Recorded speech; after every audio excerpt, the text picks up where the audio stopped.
नमस्कार साथियों, आज के अंक में आपका स्वागत है। मैं दिलबाग सिंह धनखड़। आज हम चर्चा करेंगे केजरीवाल जी की जमानत के ऊपर। अभी जो उनको जमानत मिली है सुप्रीम कोर्ट से, अंतरिम बेल मिली है 1 जून तक।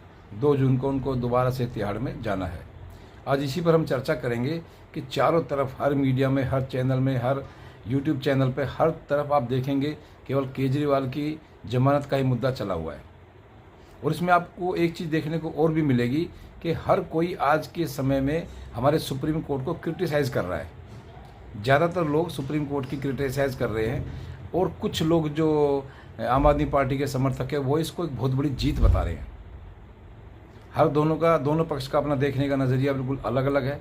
लेकिन इसमें देखने को तो एक चीज़ तो बिल्कुल साफ़ हो रही है कि केजरीवाल जी ने जो मांगा नहीं, उनको वो बिन मांगे मिल गया। उन्होंने आज तक कभी भी किसी भी कोर्ट में, ना ट्रायल कोर्ट राउज एवेन्यू में, ना हाई कोर्ट में और ना ही सुप्रीम कोर्ट में, कभी भी अपनी बेल के लिए, जमानत के लिए उन्होंने कोई आज तक एप्लीकेशन अर्जी नहीं दी। लेकिन फिर भी सुप्रीम कोर्ट ने उनको अंतरिम बेल दी है। तो जो ये अंतरिम बेल उनको मिली है, यही एक चर्चा का विषय है कि ऐसी क्या इसमें ज़रूरत पड़ गई थी सुप्रीम कोर्ट को जो उनको अंतरिम बेल देनी पड़ी। हालांकि उन्होंने मांगी नहीं, केजरीवाल ने कोई अंतरिम बेल नहीं मांगी, लेकिन फिर भी सुप्रीम कोर्ट ने उनको अंतरिम बेल दे दी। ये आज तक के इतिहास में अपना एक अलग ही आपको उदाहरण मिलेगा। आज तक आपको किसी भी अपने जो कानून में, संविधान में, या आज तक के इतिहास में कभी आपको ये देखने का नहीं मिलेगा कि किसी ने जमानत मांगी नहीं और सुप्रीम कोर्ट ने जमानत दे दी। तो इसमें एक थोड़ा सा सिस्टम ये समझ में आता है कि जो सुप्रीम कोर्ट ने जो केजरीवाल को जमानत दी है, इसके पीछे क्या कारण हो सकता है। हालांकि उन्होंने, सुप्रीम कोर्ट ने तो इसको एक जो तो इस परिस्थिति बिल्कुल एकदम भिन्न परिस्थिति बताई है।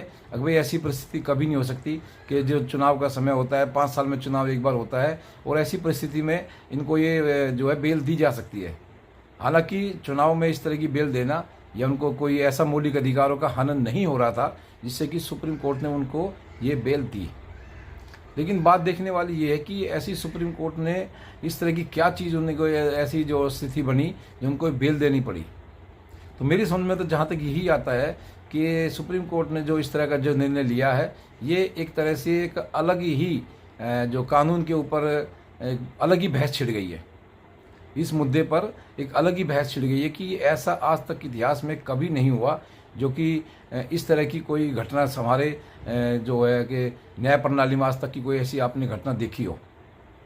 तो इसमें काफ़ी हद तक हमें लगता है कि कुछ विदेशी जो विदेशी हैं, उनका भी एक इन्वॉल्वमेंट इसमें हो सकता है। अभी कई बार आपने देखा होगा कि अमेरिका पहले बोल चुका है कि हम इस मुद्दे को देख रहे हैं। हालांकि उनको देखने का कोई हक नहीं है, उनको हमारे इस मैटर में घुसने का, देखने का कोई हक नहीं है। यूके भी, ब्रिटेन भी उसके बारे में बोल चुका है, जर्मनी भी बोल चुका है। तीनों देशों में तो खासकर बहुत ज़्यादा इस पर चर्चा हो रही थी कि केजरीवाल जी के साथ या आम आदमी पार्टी के साथ इंडिया गवर्नमेंट क्या कर रही है। तो मुझे तो कुछ ना कुछ इसमें एंगल यही दिखाई देता है कि इसमें जो हमारे जो विदेशी ताकतें हैं वो शायद कहीं ना कहीं इन्वॉल्वमेंट है। हालांकि देखो, सुप्रीम कोर्ट ने उनको आगे केस में किसी तरह की कोई राहत नहीं दी है, लेकिन एक चुनाव का एक नज़रिया, उन्होंने एक चुनाव का एक समय ऐसा देखते हुए उनको जो जमानत दी है, वो भी थोड़ा सा डाउट के घेरे में आती है। हालांकि वो सुप्रीम कोर्ट है, उस पर हम कोई व्याख्या या टिप्पणी नहीं कर सकते, लेकिन जनता की आवाज़ तो एक यही आ रही है कि कितने लाखों हमारे ऐसे भारतीय हैं जो छोटे छोटे अपराधों में जेलों में बंद हैं, या बहुत से तो ऐसे हैं कि जिनकी सज़ा भी पूरी हो चुकी है, या उनके अभी ट्रायल भी उनका शुरू नहीं हुआ है, लेकिन कई कई सालों से वो जेलों में बंद है।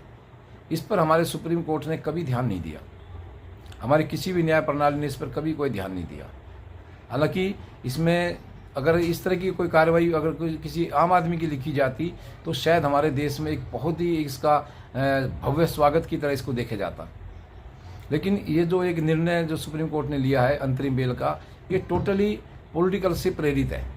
इसमें कोई भी ऐसा एंगल आपको दिखाई नहीं देगा जो कि इसमें किसी संविधान की रक्षा हुई हो, किसी के मौलिक अधिकार का हनन या उसका अधिकार की रक्षा की गई हो, या किसी और ऐसा कोई इसमें आपको गतिविधि दिखाई नहीं देगी जिससे कि आपको ये लगे कि ये भाई ये जो जमानत या बेल देना बहुत ज़रूरी था। तो इस तरह से देखने में यही आता है कि केजरीवाल जी को जो जमानत मिली है ये एक काफ़ी चर्चा का विषय बन गई है। आपको हर तरफ इसको एक चर्चा इसको महसूस करेंगे आप, हर जगह इसकी सुनाई देगी आपको कि केजरीवाल को बेल मिल गई, केजरीवाल को बेल मिल गई। हालांकि आम आदमी पार्टी वाले इसको एक बहुत बड़ी जीत के तौर पर देख रहे हैं। उनकी जो हो सकता है वो देख सकते हैं, उनको इसको देखने का हक है, लेकिन उनको 2 जून को दोबारा फिर से कोर्ट में जाना है। और अब कल ही ईडी ने दोबारा एक सप्लीमेंट्री चार्जशीट पेश की है, दोबारा सप्लीमेंट्री चार्जशीट पेश की है। उसमें तो बिल्कुल उन्होंने हर चीज़ को बिल्कुल खोल के रख दिया है। अभी तक जो चीज़ें चार्जशीट में अभी तक क्लियर नहीं हुई थी, तो उसमें बिल्कुल खोल के रख दिया कि संजय सिंह का भी और केजरीवाल जी का भी, और जो गोवा के इलेक्शन में जो पैसा मनी ट्रेल के बारे में बिल्कुल इन्होंने लास्ट एक अपनी सप्लीमेंट्री चार्जशीट पेश कर दी है, जिससे कि लगता है कि अब तो दूध का दूध पानी का पानी बिल्कुल जो ईडी ने कोशिश की है बिल्कुल कोर्ट के सामने रख दिया है। लेकिन कोर्ट ने उनको जमानत दे दी है। अभी देखना होगा कि इसमें आगे कोर्ट क्या निर्णय लेते हैं।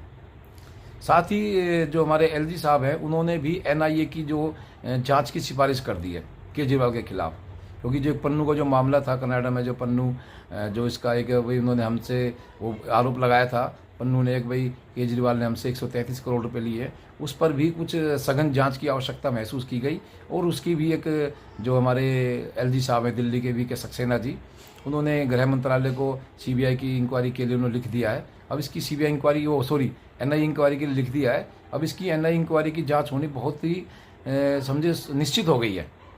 लेकिन ऐसी स्थिति में भी किसी को अगर बेल दी जाती है तो ये वाकई में बहुत ही सोचने का एक विषय बन जाता है, क्योंकि उनके अंदर रहने से या बाहर आने से हमारी दिल्ली की जो एक संवैधानिक व्यवस्था है उस पर कोई फर्क नहीं पड़ने वाला। क्यों? क्योंकि सुप्रीम कोर्ट ने उनको कुछ भी काम करने से मना किया है। देखिए, अपने आप में ये अलग ही तरह का एक फैसला एक सुप्रीम कोर्ट ने लिया है। ये काफ़ी हास्यास्पद भी लगता है और काफ़ी डाउटफुल भी लगता है। लेकिन क्या करें, सुप्रीम कोर्ट है, उसके आगे कोई जा नहीं सकते। डाउटफुल या हास्यास्पद कैसे लगता है कि आप सीएम हैं लेकिन आप सीएम ऑफिस नहीं जा सकते। आप सीएम हैं लेकिन कोई फाइल पे आप साइन नहीं कर सकते। आप सीएम हैं, कोई आप कैबिनेट की मीटिंग नहीं ले सकते।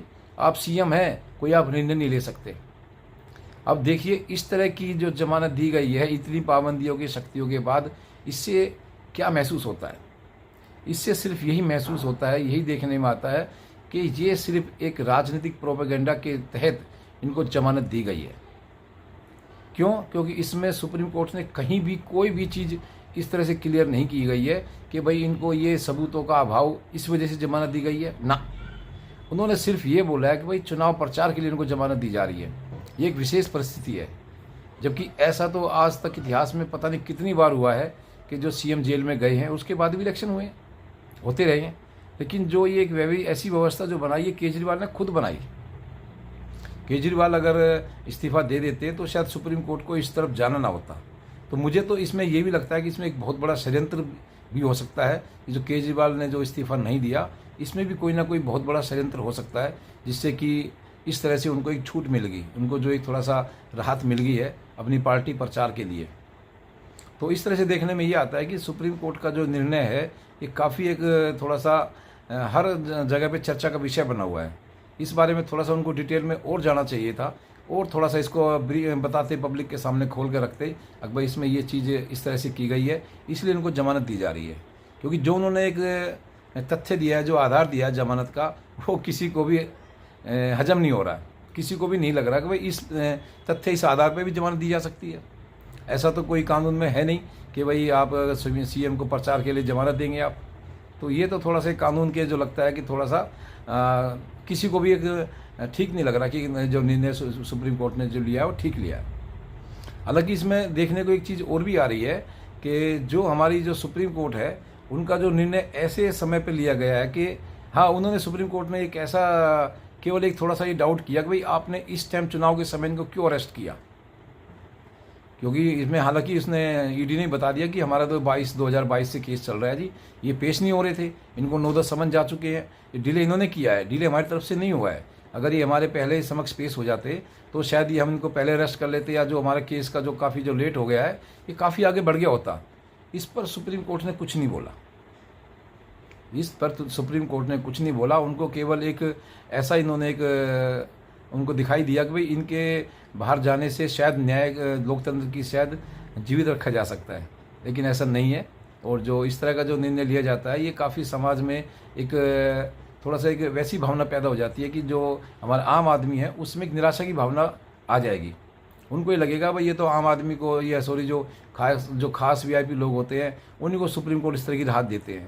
बोले आपने देख भी लिया, किसी लोगों के लिए तो सुप्रीम कोर्ट रात को 3 बजे भी खुल जाता है और किन्हीं लोगों के लिए 3-3 साल तक कोई डेट भी नहीं मिलती। तो इस तरह के सुप्रीम कोर्ट को मुझे लगता है कि ये भी देखना चाहिए कि जो हर आदमी, हर नागरिक में, देश के हर भारतीय नागरिक में ये भावना नहीं जानी चाहिए कि भाई संविधान ने या कानून ने कुछ गलत किया है, किसी को कुछ ज़्यादा दे दिया है या किसी को कुछ नहीं दिया है। तो इस तरह की भावना को समाज में ना जाने से रोकने के लिए सॉरी, सुप्रीम कोर्ट को ऐसी व्यवस्था बनानी चाहिए जिससे कि हर आदमी में संतोष हो और हर आदमी को अच्छा लगे। तो आज के अंक में इतना ही। आपका बहुत बहुत धन्यवाद।